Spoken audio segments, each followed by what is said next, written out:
देखिए, आज हम सेलंग गांव में पहुंचे और जो आकोदा और धनुंदा का जो करेटा में करेटा गाड़ी लेने का जो मामला है, ये बड़ा दिनों दिन तेज़ी से बढ़ता जा रहा है और सोशल मीडिया पर और प्रिंट मीडिया में इसका बड़ा ज़्यादा प्रचार रहा है और आमजन में भी इसकी बड़ी भारी रोष है। आमजन हर आदमी कह रहा है कि उनके साथ यह अन्याय हुआ है और दोषियों के खिलाफ कड़ी से कड़ी सजा होनी चाहिए, दोषियों के खिलाफ कड़ी से कड़ी कार्रवाई होनी चाहिए।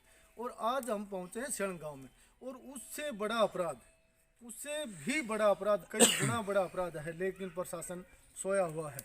ये इन परिजनों का कहना है कि इनकी बेटी दोंगड़ा जाट गांव में ब्याही थी और उसको फांसी लगा करके मार दिया गया, लेकिन लगभग 3 महीने बीत जाने के बाद में भी आज तक कोई कार्रवाई नहीं हुई है और हर जगह प्रशासन में इन्होंने शिकायत दी है।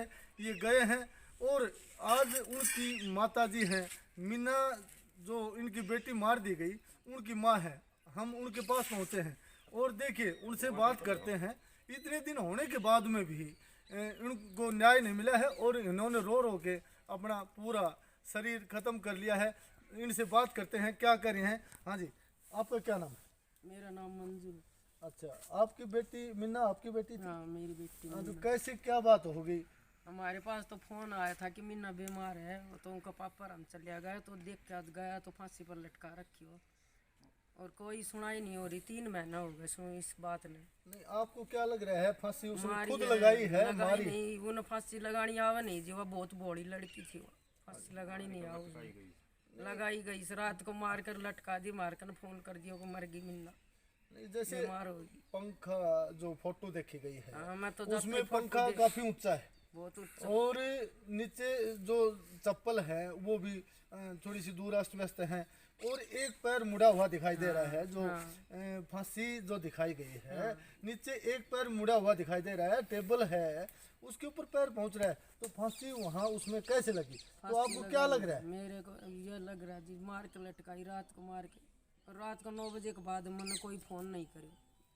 मैंने सोची कि वह कोई काम लग रही होगी, अपना आप कर लेगी फ़ोन, और फिर मार कर तो यो फ़ोन करोगे बीमार हो रही से, अब पहुँच जाओ, और 4-5 आदमी लेके घर आ जाओ। और तो रास्ता में भी हमने नू फ़ोन करो कि हमें नू बता दो कौन सी हॉस्पिटल में। सुन बोले हम ना आप बेर पड़ जाओ, घर नहीं आ जाओ। और गया तो मेरे से तो देखियो नहीं गया, मैं तो देखता ही पड़ेगी उसकी उतर। हाँ जी, ये पवन है और ये मिन्ना के पिता है। तो आप बताइए, आपकी बेटी को कैसे मारा? जैसे दोंगड़ा शादीशुदा थी, आप गए थे, तो किस प्रकार से क्या बात हुई?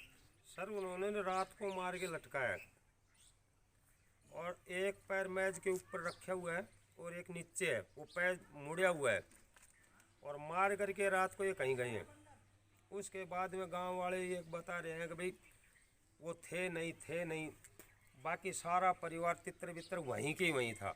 गांव के अंदर जो सरपंच था उसने मेरे को ऊपर प्रेशर दिया कि भाई इसको उतारो और दाह संस्कार करने के बाद में जो कार्रवाई करेंगे वो बाद में कर लेना।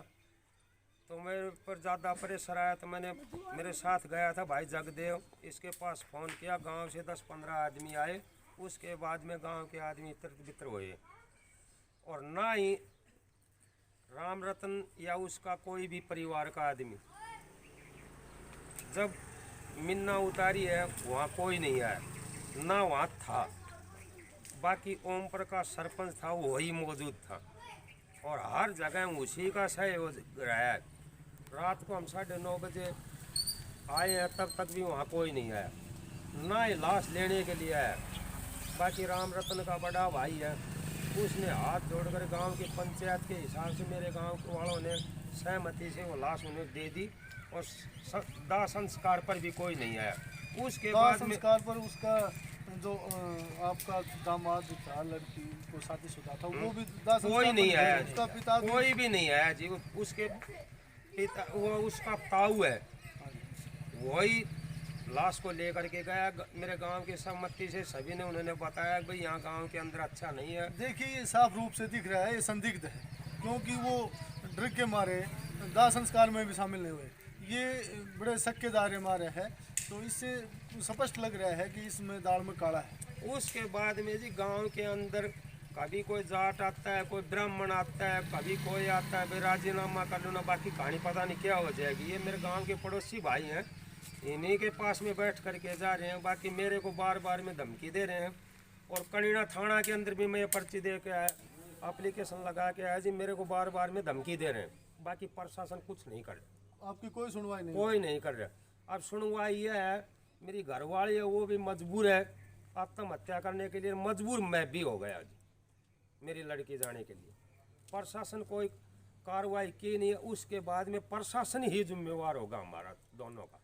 प्रशासन कोई कार्रवाई नहीं करता नहीं है, जी। तो आप आगे क्या कदम उठाएंगे? हमने 4 जगह एप्लीकेशन भी लगा दी हैं, एसपी के भी लगा दिए हैं, आईजी के भी लगा दी, SP महिला आयोग में भी लगा IG दी रेवाड़ी जी, और और कणीना मजिस्ट्रेट के भी लगा दी। आगे और कोई जगह कोई सुनवाई नहीं और कर कहाँ रखी। लगाई? एक ये हाई कोर्ट के अंदर लगा रखी मजिस्ट्रेट के जी, महिला आयोग में भी लगा रखी है। बाकी प्रशासन कोई कितने सुनवाई दिन नहीं हो कर गए रहा। हैं मामले को? कितनी तारीख का मामला है? 12/9 का मामला है जी। 12 सितंबर 2021 का मामला है, जी हाँ, और आज तक कोई कार्रवाई नहीं कोई कार्रवाई नहीं कर हुई। रही। कितने अरेस्ट हुए हैं इस मामले में? एक करके दिखाया जी, बाकी 5 आदमी और बाहर हैं। एक कौन गिरफ्तार हुआ है इसमें? वो रविंद्र उनका लड़का है, वो गिरफ्तार हुआ है जी। रविंद्र। जी हाँ, बाकी कोई कार्रवाई नहीं हो रही और हम मजबूर हो गए अब आत्महत्या करने के लिए। हाँ जी, आप भी उस साथ दिन थे साथ गए थे, और आपको क्या देखा था थोड़ा बताओ। आप बता दो, आप भी गए थे साथ? हमें साथ गए। हाँ जी बताओ आप। तो हमने देखा था वो लटकाई हुई थी, हाँ जी, तो क्या लग रहा था आपको? वो लटका मार के लटकाई हुई थी, मार क्लियर- करके? बिल्कुल क्लियर हो रखा है। ये मन गढ़ंत घटना बना के लटका के हाँ लटकाया। बिल्कुल पहले साजिश के तहत लटकाई गई। जैसे वो फोटो देखी गई है, मेज के ऊपर पैर, एक पैर मोड़ रखा है, एक नीचे लटका रखा है, तो इससे स्पष्ट हो रहा है कि लटकाई गई। हाँ बिल्कुल स्पष्ट है, हाथ भी लाल हो रहे हैं। बिल्कुल लटका के पहले मार गई है फिर लटकाई गई है। तो गांव के लोग दाह संस्कार में शेरंग से ज्यादा थे या दोंगड़ा जाट से? शेरंग के आदमी साथ है। शेरंग के ज्यादा थे, दोंगड़ा जाट के कम थे। उसके परिवार के कितने आदमी थे दाह उसके संस्कार? परिवार का कोई आदमी नहीं था, एक था, वो बूढ़ा था बस। केवल एक आदमी एक था। आदमी। खातर भी नहीं तो पोस्टमार्टम हुआ कि नहीं हुआ? पोस्टमार्टम हुआ। पोस्टमार्टम उसमें क्या रिपोर्ट आई? पोस्टमार्टम रिपोर्ट तो डॉक्टर बताएगा, मेरे को तो इसका सर उसके अंदर तो इतना हो गया, गांव के अंदर उसको कंधा देने वाला नहीं मिला। कंधा भी मेरे 2 बच्चों ने दिया है। कंधा में मारा काम का लागत 2। देखिए, बहुत बड़ी विकट समस्या है। गांव में कंधा देने के लिए भी नहीं मिला। इतना बड़ा गांव है, बहुत बड़ा गांव है, उनका पूरा बड़ा परिवार है, लेकिन इस घटना को अंजाम देने के बाद वो लोग पुलिस से डरते रहे और कंधा देने तक और नहीं पहुंचे। लाश को भी अपने घर भी नहीं ले गए। उसके भाई के वो क्या बोलते हैं नोरा, उसके अंदर लाश उतारी है और वहां से मेरे बच्चों ने कंधा दिया है। उससे आगे मरने की सोचने के लिए हिम्मत क्या थी? गाड़ी बना मिली वो ने बच्ची ने खातर तो वो थानेदार ने बोले भैया, थानेदार ने भी साहब ने ये बोला है कि भाई एक कलंक तो लगवा दिया, दूसरा कलंक और लगवाओ, क्या गाड़ी लेके आओ। गाड़ी नहीं मिली, जबकि मेरे गांव के अंदर से जो आदमी गए थे वो गाड़ी देने के लिए तैयार हो गए। ऐसा तो साहब ने ये बोला रे एक कलंक तो लगवा गाड़ी लिया से और कलंक क्यों लगवा रहे पोस्टमार्टम हो? के लिए लाना था उस गाड़ी जी के। हाँ, पोस्टमार्टम के लिए उनके पास गाड़ी नहीं मिली। गाड़ी भी नहीं क्या मिली। सरकारी गाड़ी नहीं पहुंची पोस्टमार्टम? सरकारी गाड़ी नहीं, प्राइवेट गाड़ी भी नहीं मिली। और हमने ये बोला कितने भाई, बजे की घटना है? कितनी देर तक ये घटना चल रही? मेरे पास 3 बजे फोन आया था कि तेरी रात लड़की को? बीमार है। या नहीं, दिन दिन में दोपहर 3 बजे। दोपहर 3 बजे मैं कहीं काम पे गया हुआ था। उसके बाद में फोन आया तेरी लड़की ज्यादा बीमार है और जल्दी से जल्दी। किसका फोन है? राम रतन का, लड़की के ससुर का। हम कहीं बाहर गए हुए हैं। मैं गाड़ी लेकर के वहाँ से गया तो रास्ते में मैंने फ़ोन किया है कि साहब कोई हॉस्पिटल बता दे, मैं वहीं चला जाऊँगा, आपके घर क्या करूँगा, मैं अपनी लड़की को कहीं दूसरी ले जाऊँगा जगह। बाकी बोला उन्होंने नहीं आप घर चले जाओ, जा कर के देख लेना। मैंने उसके बटेव के पास, दामाद के पास में फ़ोन किया, वो उसके साथ में है, रली मिली भगते उसके दामाद और उसकी बेटी की है मेन कहानी। आपको लग रहा है पहले कोई झगड़ा था, क्या था? वो अगर नमक लेके आती थी तो उसकी बेटी ला करके देती थी मेरी बेटी को। नहीं, इससे पहले घर में कोई झगड़ा हो रहा था, क्या था? इनका जो भी काम है इसकी बेटी और इसका जो दामाद करता है वही फाइनल होता है। और पहले भी थोड़ा बहुत हुआ है, उसके बाद में इसकी बेटी और दामाद और इसका बेटा और इसकी छोटी बेटी, इन्होंने सभी ने हाथ जोड़ करके माफ़ी मांगी थी। इससे पहले भी झगड़ा हुआ था? हाँ, हल्का सा हुआ था। किस बात को लेकर झगड़ा हो रहा था? ये राम रतन है ना, ये गंदा आदमी है और उसकी हर चीज हमें बता दी। जब को मेरा बिचौला है सुंदरे का मास्टर अभय सिंह, मैंने उसको भी बताया। एक दोंगड़ा हीर से एक औरत है जो इन्होंने अपनी मुंह बोली बहन बना रखी, उसको भी बताया मैंने। और हाथ जोड़ करके जब मेरी बेटी को लेके गए थे। तो शादी को कितने समय हो गया था? शादी को 3.5 साल हुए हैं। 3.5 साल। अब ये दहेज भी मांग रहे हैं। बच्चे कितने? 2.25 साल का लड़का है, जबकि मैंने उसकी शादी के अंदर कम से कम भी 18-20 लाख रुपए लगाए। उसके जो बाकी ये पीछे ये हो गया था कोरोना बंद में, उसके अंदर छुच्छक में भी कम से कम 7 लाख रुपए लगाए मैंने। और फिर इनकी आंखें नहीं खुल रही। क्या दहेज की वो मांग कर रहे थे या दहेज अपने की आप मांग में? कर रहे थे। अब बाद में अगर भाई छुच्छक में तुमने गाड़ी नहीं दी, कभी उसका बोल रहा है मेरे को क्या चैन नहीं दिया। शादी में भी दहेज की मांग? शादी में दहेज की मांग नहीं की, लेकिन शादी में दहेज से पहले बिचौला ने बताया क्या क्या दे रहे हो। मैंने सब कुछ अपनी राजा मुराद से दिया। बुलेट मोटरसाइकिल दी, 2.5 लाख रुपए दिया, 5 जोड़ी झुमकी, 5 जोड़ी पजेब, सारे गांव के टिक्का और टोटल सामान हर चीज का दिया। हाँ जी, आप क्या कहना चाहेंगे? आप भी इस मामले में साथ गए हैं, तो आपने देखा है। आप मैं जी इस मामले में साथ रहा हूँ और बहुत प्रशासन गूंगा बहरा अंधा बना हुआ है। प्रशासन ने हमारी बात कभी नहीं सुनी। मैं अपने भाई के साथ काफ़ी बार गया हूँ और हार कर 17 नवंबर को हमने chief justice Punjab and Haryana court और मानव अधिकार दिल्ली और गृह मंत्री हरियाणा सरकार पंचकुला अनिल विज और हमने अपने एसपी साहब को मतलब लिखित रूप में शिकायत की है। उसका आज तक कोई लेना देना नहीं है, कोई कार्रवाई नहीं है। हम दुखी हैं और 5-7 दिन में अगर अरेस्ट नहीं हुए तो हम रोड को जाम करेंगे, महेंद्रगढ़ जाएंगे, राव तुलाराम चौक पर हम चाहे मर जाएं, हम अपनी सारी बातें करेंगे। मतलब हम न्याय के लिए सब कुछ अपना न्यौछावर कर देंगे। हम हमारे धैर्य की परीक्षा ना ले प्रशासन, हम प्रशासन हमारे धैर्य की परीक्षा ना ले और उसको हम ऐसा सबक सिखाएंगे। हम जाते हैं, हमें कोई ना तो कोई इस तरह से मिलता है कि भाई अभी आपको ये कार्रवाई की जाएगी, उन्होंने पैसे ले रखे उस परिवार से, कोई लेना देना नहीं, हमारी कोई सुनवाई नहीं। हम तो मर रहे हैं और मर जाएंगे।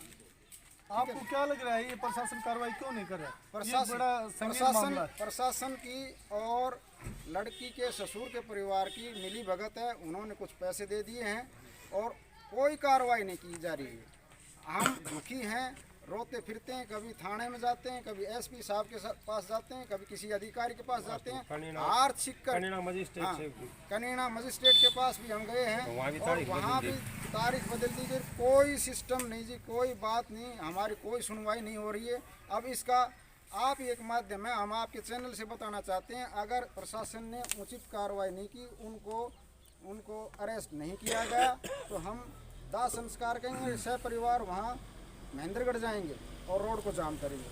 हाँ जी, आप गांव के बुजुर्ग हैं, जिम्मेवार आदमी हैं, जैसे ये घटना हो रही है तो गांव का किस प्रकार से इनके साथ सहयोग रहेगा या कैसे क्या रहेगा? हम तो कहते हैं गाँव में हमारे साथ, गांव इनके साथ है हमारे साथ। हाँ जी, आप क्या कहेंगे? सब साथ। हाँ जी, राम राम मिल का सारो साथ है, पूरा सहयोग देखो जी। बिल्कुल मदद जाएगा 5-7 दिन में तुलाराम चौक पर बिल्कुल धरना जाना। हाँ जी, न्याय पर रहेंगे हमारे। तो आपको लग रहा है न्याय नहीं मिला है? न्याय नहीं मिला है। देखिए दर्शकों, आप देख रहे थे ये सेड़ंग गांव का मामला है, बड़ा जटिल मामला है। और दहेज का मामला जो पीछे क्रेटा गाड़ी का मामला ये सामने आया और उससे बड़ा जटिल मामला है, बड़ा अन्याय हुआ है, अत्याचार हुआ है, बेटी को मार करके लटकाया गया है, ये परिजन कह रहे हैं। लेकिन पुलिस प्रशासन ने आज तक कोई कार्रवाई नहीं की है। पुलिस प्रशासन कहाँ सोया हुआ है, इनको न्याय नहीं मिला है। आज ये इनकी ये नौबत आ गई है, ये सड़क पर आने को मजबूर हो गए, आत्महत्या करने को मजबूर हो गए। और इन्होंने 5-7 दिन का प्रशासन को अल्टीमेटम दिया है। यदि प्रशासन ने कोई सख्त कार्रवाई नहीं की तो ये कोई बड़ा कदम उठाने के लिए मजबूर हो जाएंगे। इन्होंने हर जगह अपनी शिकायत दी है लेकिन आज तक कोई सुनवाई नहीं हुई है। जय हिंद, जय भारत। देखिए, बड़ी बात यहाँ और भी उभर कर आ रही है और बड़ा ये शक क्या ये स्पष्ट हो रहा है। 13 फुट की ऊंचाई है मकान की और पंखा लटका हुआ है 13 फुट ऊपर। थोड़ा सा हम ये फांसी का फंदा तो नहीं दिखा पाएंगे, लेकिन आप नज़दीक, मैं कैमरामैन से कहूँगा नज़दीक आकर दिखाएंगे। ये टेबल है नीचे, ये टेबल है, ये पैर नीचे लटकाया हुआ है, एक पैर यहाँ रखा हुआ है। थोड़ा सा नज़दीक करिए, मैं थोड़ा सा दर्शकों को पता चले, दर्शक देख रहे हैं। आप देखिए, क्या कोई फांसी खाने वाला इस प्रकार से एक पैर को लटका के एक पैर को मोड़ता है? ये स्पष्ट प्रदर्शित हो रहा है कि ये रचना रच के और ये घटनाक्रम बनाया गया है, लेकिन इन्होंने खुद फांसी नहीं खाई है, इन्होंने पंखे को लटकाया है। ये परिजनों का आरोप भी है और ये स्पष्ट दिखाई भी दे रहा है। इसके अलावा आप फोटो और कोई है आपके पास उपलब्ध तो दिखाइए। फोटो साहब बहुत सारी हैं, ऊपर 13 फीट की वो है। देख रहे हैं, ये पंखा है, ये देखो जरा, ये पंखा है और बीच में कितनी लंबाई है पंखे की, और इतनी ऊपर चढ़ा भी नहीं जा सकता, और यहाँ ये रही सर। पर कोई भी मेज वगैरह भी रही वहाँ सर, पर ये उपलब्ध रही। नहीं है। ये रही सर पूरे पंखा की। आप देख सकते हैं पंखा कितना दूर है, कितनी दूर से रस्सी बांधी गई है, कोई ऊपर चढ़ने के लिए सीढ़ी भी अंदर नहीं है। किस 7 फुट की हाइट, पंखा 7 फुट दूर है, लेकिन फिर भी 8 गांठें लगी हुई थी ऊपर, उसके ऊपर 8 गांठ लगाई गई है। और नॉर्मल गांठ थी यहाँ, खाली नॉर्मल, और वो गांठ यहाँ आ रही थी जी, खाली उसको सहारा दे रखा था बस, हाँ जी, हाँ। खाली सहारा दे रखा था, मार के लटकाई हुई थी। और लड़की के दोनों हाथ यहाँ से यहाँ तक लाल हो रहे हैं, और हाथों पे उंगलियों के निशान है बाकायदा। तो आपको क्या लग रहा है कैसे मारी गई है? वो रात को तकिया लगा करके मारी है, और दोनों हाथ दबा रखे थे उसके, तकिया लगा करके मारी गई है, दोनों हाथ लाल हो रहे थे उसके। और एक सोचने की बात यह, 13 फीट की हाइट के ऊपर, ठीक है मैं मानता हूँ फांसी खाई गई, लेकिन फांसी की गांठ लगती है तो फांसी खाई जाती है, नॉर्मल गांठ से कोई फांसी नहीं लगती। और ना ही कोई सीढ़ी है, और बेड के ऊपर बीड़ी पड़ी हुई थी। तो वहाँ पर कोई व्यक्ति भी अंदर आया है, बीड़ी पी है? मतलब लड़की तो पीती नहीं, हाँ जी, हाँ। ये बात तो मानते हो? नहीं, ये स्पष्ट है। लड़की तो बीड़ी पीती नहीं, वहाँ बीड़ी पड़ी हुई थी। और सोचने की बात यह है, जो लड़की कपड़े पहने हुई थी उसकी परेश के अंदर करीच भी नहीं टूट रही थी।